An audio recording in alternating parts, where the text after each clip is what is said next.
stop contaminating our light. Amen. Tungod kay ang suga is very pure. Kaya niya muhatag kahayag nga maka-illuminate sa tanang palibot. A light that is pure. Amen. Unsay Bisaya sa pure? Putli. Kahayag nga putli. Kanang walay way tumtum, dili hugaw, way mansa nga kahayag mga igsoon.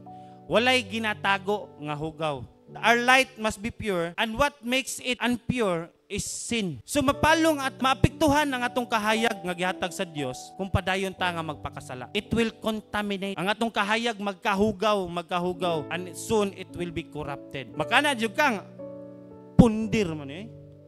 Ano na pundir man eh? Tungod kay bati ang gihatag nimo sa imong suga. Bati ang imong gilawog sa imong suga. Mo nang dili nakaka-express, dili na ka makapadayag because of what you've done. But God is still encourage us that stop contaminating our light.